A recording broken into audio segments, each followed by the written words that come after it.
हुकूमत है, जो मनुवादी सरकार है, उसने किस तरह से हमारे जो गरीब दलित पिछड़ों के वोट के ऊपर अटैक किया। वोट चोरी हो रही है, बेईमानी, वोट की चोरी डकैती हो रही है और ईवीएम से लेकर वोट चोरी वोट डकैती तक सब खत्म हो रहा है। तो अब तो हमारे वोट की कोई कीमत ही नहीं है। तो ऐसी स्थिति में देश के नागरिक जब आह्वान नहीं करेंगे, जब आंदोलन नहीं करेंगे, तो आपका बचेगा क्या? इस सरकार और संघ परिवार के खिलाफ हल्ला बोल शुरू करें। तो विश्व गुरु ये बना रहे हैं कि विश्व गुरु बना रही है। मोदी जी की सरकार ने विश्वविद्यालयों को किला बना दिया है। आप किसी कॉलेज में घुस नहीं सकते, यूनिवर्सिटी में घुस नहीं सकते हैं। एक कोई कमीशन, एक कमेटी मोदी जी बैठाए हो ओबीसी के कल्याण के लिए, छोड़िए बाकी का, ओबीसी के ही कल्याण के लिए। तो मुझे बता कि जो ये संघ परिवार जिसने हमला कर दिया है पूरा भारतीय गणराज्य और भारतीय संविधान पर, मुस्लिम तो आपको दिखा रहा है, लेकिन मुस्लिम निशाना नहीं है। मुस्लिम को रिजर्वेशन सुविधाएं नहीं मिली। असल निशाना आपका आरक्षण, एजुकेशन, जॉब, पेंशन सब खत्म करना है। तो जो अभी मिडिल क्लास बना था, एक जनरेशन बाद सब दिहाड़ी मजदूर बन जाएगा। जब इस देश में वो बुनियादी राइट, वोटिंग राइट, उसको खत्म करने की साजिश की जा रही है, सांप्रदायिक नफरत इस कदर पैदा की जा रही है, समाज को जोड़ने की साजिश रची जा रही है, उस समय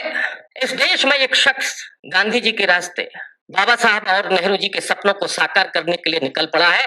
और जब मैं इस बात पर विचार कर रहा था कि मुझे जाना चाहिए नहीं जाना चाहिए, मुझे लगा कि अगर अभी नहीं तो फिर कभी नहीं। इस आरएसएस के उपनिवेशवाद को खत्म करने के लिए एकजुट होकर के, एक साथ होकर के आना पड़ेगा। तो ये इस बात को और इंगित करता है, इशारा करता है कि सामाजिक न्याय की लड़ाई में राहुल गांधी अकेले नहीं है।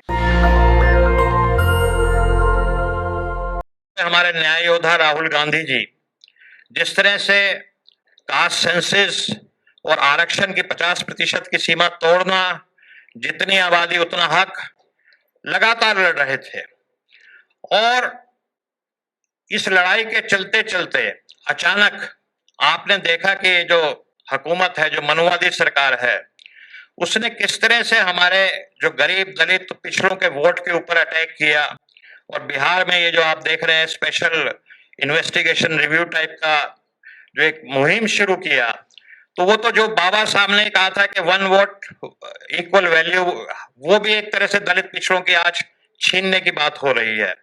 तो ऐसी स्थिति को देखते हुए वो कहते हैं ना कि तारीख की नजरों ने वो मंजर भी देखे हैं जब लम्हों ने खता की थी, सदियों ने सजा पाई। तो आज उस नाजुक दौर से हमारा देश गुजर रहा है। और ऐसी स्थिति में जितने भी सोशल एक्टिविस्ट हैं वो ये सोचते हैं कि अब घर बैठने की बात नहीं है, अब हमें राहुल जी का इस पॉलिटिकल मुहिम में साथ देना होगा। और इसी चीज को देखते हुए आज हमारे जो 3 साथी हैं जो दशकों तक सोशल एक्टिविज्म में रहे, आज कांग्रेस पार्टी ज्वाइन कर रहे हैं, ताकि न्याय योद्धा राहुल गांधी जी की जो लड़ाई है, जो एक तरह से दूसरी आजादी की लड़ाई है, जिसमें दलित पिछड़ों का जो हजारों साल से गुलाम रहे और हजारों साल की गुलामी के बाद बाबा साहब ने 1 वोट इक्वलिटी दी, वो छीनने की आज नौबत आ चुकी है। तो इस स्थिति में हमारे ये साथी कांग्रेस पार्टी ज्वाइन कर रहे हैं। कि जो सामाजिक न्याय, जिसमें सामाजिक, आर्थिक, राजनीतिक समानता की लड़ाई जो हम लोग वर्षों से लड़ रहे हैं, उस लड़ाई में वर्षों तक हमारे साथ पूरे देश में सामाजिक न्याय के लिए आंदोलन में साथ रहे, चाहे वो तो 13 पॉइंट रोस्टर के खिलाफ आंदोलन हो, चाहे वो SC/ST prevention of atrocities act को डाइल्यूट करने के खिलाफ 2 अप्रैल 2018 का आंदोलन हो, या जितने भी सामाजिक न्याय के आंदोलन, चाहे वो वोट चोरी के खिलाफ, ईवीएम के खिलाफ जो लंबा हमने संघर्ष हम लोगों ने किया पूरी टीम के माध्यम से, तो उनमें से हमारे महत्वपूर्ण साथी जो हिंदू कॉलेज के अंदर इतिहास के प्रोफेसर हैं, रतन लाल जी, वो आज हमारे साथ इस सामाजिक न्याय की इस लड़ाई में, जिसका नेतृत्व आज आदरणीय राहुल गांधी जी कर रहे हैं, उसमें शामिल हो रहे हैं। तो मैं आदरणीय रतन लाल जी का स्वागत करता हूं कांग्रेस के अंदर। और दूसरे प्रोफेसर रविकांत जी लखनऊ विश्वविद्यालय से, जो पूरे उत्तर प्रदेश ही नहीं बल्कि वो भी हमारे साथ पूरे देश के इस आंदोलनों में लगातार शामिल रहे हैं, लेकिन सामाजिक तरीके से रहे।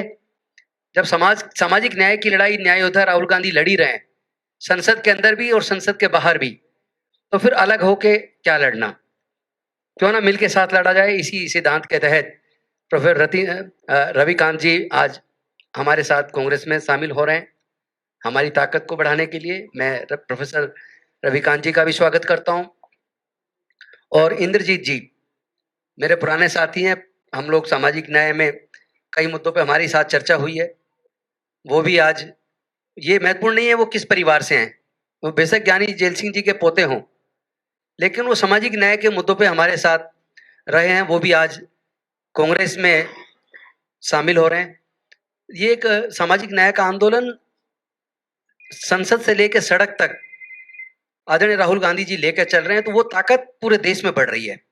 मुझे खुशी है कि अनेकों लोग जो अलग अलग संगठनों में काम कर रहे थे, चाहे भीम आर्मी में, आजाद समाज पार्टी में, बसपा में, बामसेफ में, वो बहुत बड़ी मात्रा में लोग हमारी टीम के साथ जुड़ते जा रहे हैं। और ये इस बात को और इंगित करता है, इशारा करता है कि सामाजिक न्याय की लड़ाई में राहुल गांधी अकेले नहीं है। उनको कुछ अपने लिए चाहिए नहीं, वो हर चीज कुर्बान करने के लिए तैयार हैं और उनकी कुर्बानी बेकार नहीं जाएगी। हम उनको अकेला नहीं छोड़ सकते। सामाजिक न्याय के योद्धा पूरे देश के अंदर आज हमारे साथ शामिल हो रहे हैं। सबसे पहले तो मैं अनिल जी का, पवन जी का और गौतम जी का बहुत बहुत धन्यवाद करता हूं। बड़े टाइम के बाद अपने घर पे आया हूं और मेरी घर वापसी हुई है। कभी कभी बंदा भड़क जाता है और भड़काने वाले भी होते हैं। मैं इतना जरूर कहूंगा, आज कुछ टाइम पहले जिस तरीके से करप्शन करप्शन करप्शन चल रही थी, तो आदमी का उस तरीके से मोह भंग हो जाता है। तो करप्शन थी भी, कई लोगों ने की। उस टाइम एक देखा मैंने, बीजेपी में एक सिस्टम था, क्योंकि मैं, जब मेरे ग्रैंडफादर लाइव थे तो Atal ji, Advani ji, Murli Manohar Joshi ji core circle road में जब रहते थे तो वहां आते थे तो बात करते थे। तो सिस्टम था वहां पे, पार्टी के सिद्धांत थे, स्कूल थे। उसे देखकर लग रहा था कि इस पार्टी में जाना चाहिए, तो मैंने ज्वाइन किया। मैंने उस टाइम ज्वाइन किया था जब बीजेपी की तरफ कोई भी नहीं जाता था। किसान आंदोलन चल रहा था, दिल्ली के चारों तरफ नाकाबंदी हो रखी थी। तो जब मुझे कुछ लोगों ने बहलाकर मुलाकात करवाई नड्डा जी से, उन्होंने कहा आप आइए इकट्ठे काम कीजिए। मैं कहा पंजाब के लिए कुछ करेंगे तो मैं ज्वाइन करने को तैयार हूँ, पंजाबियों के लिए कुछ करेंगे तो कोई सभी लारे देते रहे, चलता रहा, 3-4 साल चलता रहा। और ये देखा मैंने, ये पिछले 4-5 साल में कि कुछ जो गलत लोग थे पार्टी के अंदर, कांग्रेस के अंदर, वो कांग्रेस में छोड़कर चले गए।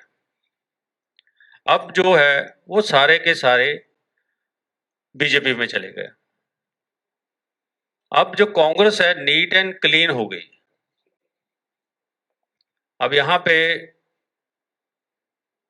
राहुल जी ने जिस तरीके से एक चंडीगढ़ प्रोग्राम हुआ था, अनिल जी ने करवाया था, तो मुझे भी वहां बुलाया गया। जब मैंने राहुल जी की स्पीच सुनी, मैं तब से जानता हूं राहुल जी को, जब मेरे ज्ञानी जी ग्रैंडफादर प्रेसिडेंट थे तो राहुल जी और प्रियंका जी आते थे, हम इकट्ठे स्विमिंग पूल में स्विमिंग करते थे, बातें बूतें करते। तब मैं भी छोटा था, वो भी छोटे थे। पर उनकी जो स्पीच अभी मैंने सुनी चंडीगढ़ के अंदर, वो एक दिल को छू गई। जो मैं करना चाहता था ओबीसी के लिए, बैकवर्ड्स के लिए, जो ज्ञानी जी भी चाहते थे, वो उनके अंदर एक दर्द है। वो चाहते हैं कि बैकवर्ड ओबीसी सारे मिलकर एक उठे, उनका जो हक है 62% एक मायने रखता है। उनकी लड़ाई लड़ रहे हैं। वैसे मैं पेशे से शिक्षक हूँ, लेकिन आज बहुत शॉर्ट बोलूंगा क्योंकि 1 घंटा बोलने की आदत है। तो अनिल जी, गौतम साहब कह रहे थे बहुत दिनों से कि यू शुड ज्वाइन कांग्रेस, कि आप कांग्रेस ज्वाइन कीजिए। और मैं कहता रहा कि कांग्रेस को एक आंदोलनकारी पार्टी बनने दीजिए। जब सत्ता में कोई पार्टी होती है तो बहुत लोग चिपकते हैं, लेकिन आंदोलन के समय बहुत लोग फिर दूसरे सत्ता की ओर भाग जाते हैं। तो आंदोलनकारी पार्टी बनने दीजिए। हम लोग तो जो 10 साल से काम कर रहे हैं, सिर्फ इंडियन रिपब्लिक और इंडियन कॉन्स्टिट्यूशन का इतिहास बता रहे हैं, और इसका क्रेडिट कांग्रेस पार्टी को ही जाता है। बाबा साहब ने 1947 में एक मिनी कॉन्स्टिट्यूशन लिखा था, स्टेट एंड माइनॉरिटी, और नेहरू जी भी सोशलिस्ट थे। बाबा साहब ने जो सपना देखा था स्टेट सोशलिज्म का, और आप यकीन मानिए, अगर भारत का 40 साल का इतिहास पहला देखिए, भारत उस समय गरीब था, लेकिन नेहरू जी, इंदिरा जी, राजीव जी, सबने स्टेट सोशलिज्म के आइडिया को आगे बढ़ाया।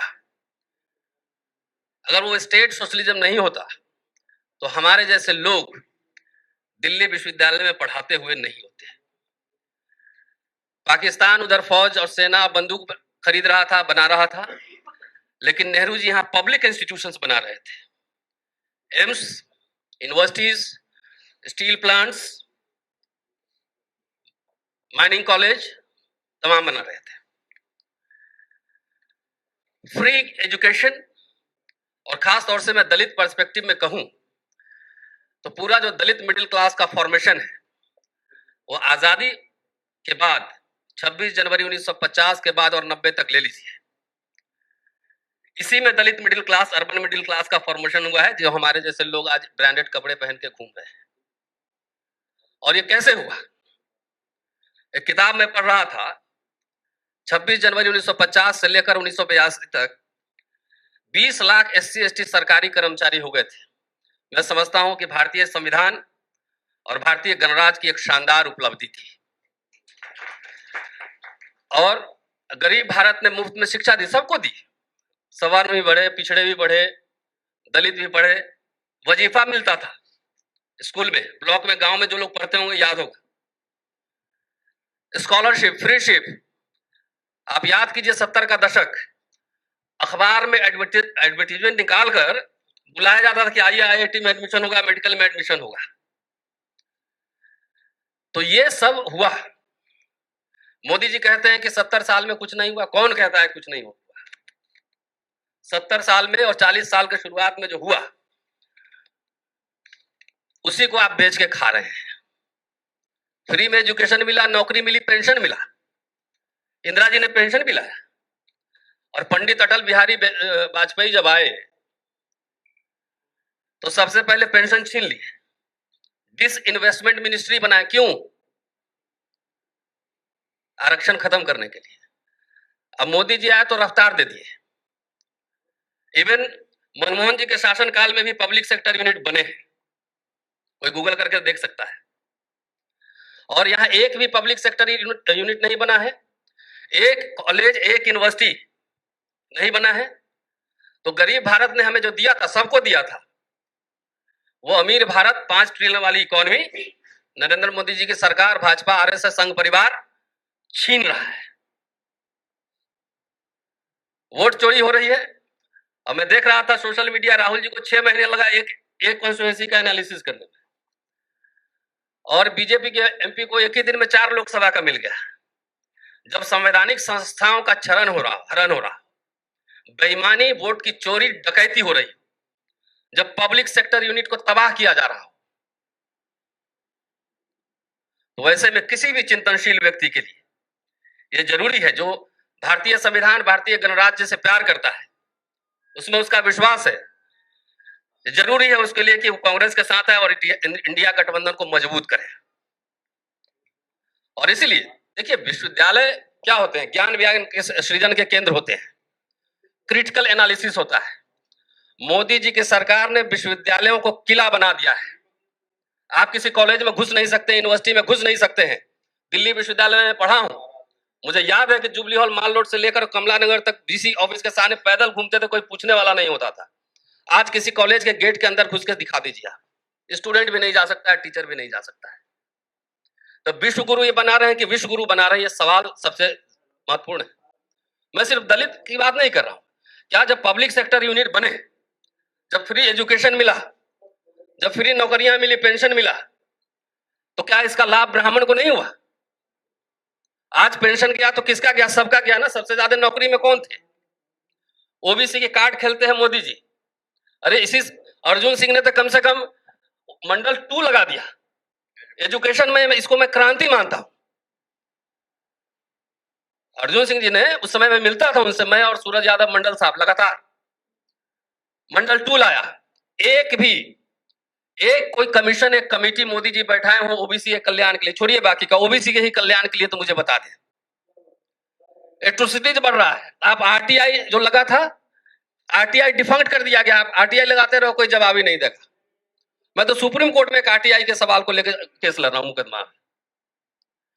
तो जो सारे संस्थाएं ध्वस्त हो रही हो, उस समय देश की जनता के सामने क्या विकल्प है? आज मैं टीचर हूं, प्रोफेसर पढ़ाता हूं। क्या मैं प्राइवेट कॉलेज में, आईआईएम में पढ़ा सकता हूं अपने बेटे को? नहीं पढ़ा सकता मैं। मेरे पास रोज कई फोन आते हैं कि हमारे लिए क्राउड फंडिंग कर दीजिए, बच्चा का विदेश में एडमिशन हो गया, यहाँ फेलोशिप गायब है। SC ST के लिए 2.5 लाख रुपया का सीलिंग लगा हुआ है। क्लास 4 का एम्प्लॉय भी 2.5 लाख से ज्यादा कमा रहा है। तो ये सवाल सर्व समाज का है। हमने कुछ आरएसएस के हमारे मित्र हैं, मैंने पूछा कि आप नशा चढ़ा हुआ था कि हम हिंदू राष्ट्र बनाएंगे, आप ऊपर सिंहासन पे बैठेंगे और हम आपके नीचे बैठेंगे, यही सोचे थे ना? तो आपको क्या मिल रहा है? क्या सुलभ इंटरनेशनल में ब्राह्मण लोग काम नहीं कर रहे हैं? कर रहे हैं ना। मजदूरी नहीं कर रहे हैं। सारे के रोजगार के अवसर, सारे के बच्चे के पढ़ने के अवसर खत्म हो रहे हैं। बाबा साहब जब साउथ बोरो कमेटी और साइमन कमीशन के सामने आए थे, उन्होंने मेमोरेंडम दिया था कि पागल को छोड़कर बाकी सबको वयस्क मताधिकार मिलना चाहिए। कितने संघर्ष से यूनिवर्सल फ्रेंचाइजीज, वयस्क मताधिकार प्राप्त किया गया था, और ईवीएम से लेकर वोट चोरी, वोट डकैती तक सब खत्म हो रहा है। तो अब तो हमारे वोट की कोई कीमत ही नहीं है। तो ऐसी स्थिति में देश के नागरिक जब आह्वान नहीं करेंगे, जब आंदोलन नहीं करेंगे, तो आपका बचेगा क्या? कुछ नहीं बचेगा। सारे पूरे समाज को अनपढ़, निरक्षर, मजदूर। एक एग्जाम्पल देके मैं खत्म करूंगा। दिल्ली विश्वविद्यालय में मैं पढ़ाता हूं, 28 साल से पढ़ा रहा हूं। एडहॉक, पहले हमारे यहाँ एडहॉक सिस्टम था। एडहॉक मतलब अगर मैं छुट्टी में 2 साल के लिए जाऊं तो मेरे जगह जो टीचर आएगा उसको फुल सैलरी मिलेगी। तो अभी के हिसाब से मान लीजिए 1,15,20,000 रुपए एक टीचर को मिलेगा। इस सरकार ने एडहॉक सिस्टम खत्म कर दिया और अब गेस्ट मतलब वेतन भोगी से दिहाड़ी मजदूर बना दिया। डेली वेजर हर दिन का 1500 कमाइए, अब मैक्सिमम 50,000 से ऊपर नहीं जाएगा। ये क्या किसी एक समुदाय पर लागू है? ये सभी समुदाय पर लागू है। इसलिए मैं सर्व समाज को कह रहा हूं कि जो ये संघ परिवार जिसने हमला कर दिया है पूरा भारतीय गणराज्य और भारतीय संविधान पर, मुस्लिम तो आपको दिखा रहा है, लेकिन मुस्लिम निशाना नहीं है। मुस्लिम को रिजर्वेशन सुविधाएं नहीं मिली। असल निशाना आपका आरक्षण, एजुकेशन, जॉब, पेंशन सब खत्म करना है। तो जो अभी मिडिल क्लास बना था, एक जनरेशन बाद सब दिहाड़ी मजदूर बन जाएगा। तो इसलिए मैं समझता हूं कि सोशल जस्टिस के साथ सेकुलरिज्म साथ चलना चाहिए, और हम secular social justice democratic practice में मैं बिलीव करता हूं पर्सनली। और मुझे अब विश्वास हो चला है, 10, 20 साल, 30 साल से हम लोग यही काम कर रहे हैं। संविधान बचाओ संघर्ष समिति हमने बनाया था, अनिल जी कन्वीनर थे। इसी रोस्टर के सवाल पे हमने भारत सरकार को झुकाया था 200 पॉइंट रोस्टर सिस्टम पर। तो इसलिए जो भी भारतीय संविधान, भारतीय गणराज्य और साइंटिफिक टेम्परामेंट, सोशल जस्टिस और सेकुलरिज्म में विश्वास करते हैं, वैसे देश के सारे लोगों से मैं आह्वान करता हूं कि सरकार और संघ परिवार के खिलाफ हल्ला बोल शुरू करें। शुक्रिया, जय भीम। मैं पहले आपको अपना परिचय दे दूं। मेरी पढ़ाई लिखाई तो जेएनयू की है, लखनऊ यूनिवर्सिटी से पीएचडी किया, लेकिन मैं रहने वाला हूं उत्तर प्रदेश के बुंदेलखंड से, उस जिले से जहां सबसे गरीबी और बदहाली है, जालौन से। लेकिन मेरा एक रिश्ता कांग्रेस पार्टी से है, और मुझे लगता है इस देश के प्रत्येक व्यक्ति का है। जो आज सत्ता में है उनका भी रिश्ता रहा है इस पार्टी से। मेरा रिश्ता इसी मेरे पुरखों का, मेरे दादा ग्रैंडफादर अंग्रेजी हुकूमत में रसोइया थे। नेहरू जी की खबर उनको मिली कि वो यहाँ से निकल रहे हैं, तो वो उनको देखने के लिए गए, उनका पैर छुआ और वापस आ गए। जब ये खबर मिली तो मेरे दादा को अपमानित करके अपमानित किया गया, लेकिन उन्होंने नौकरी छोड़ दी और घर वापस चले गए। ये वो बहुत पुराना रिश्ता जिसको मेरी माँ, मेरे परिवार के लोग बताते हैं। आज मैं उस कांग्रेस पार्टी के साथ जुड़ करके बहुत गर्व की अनुभूति कर रहा हूं।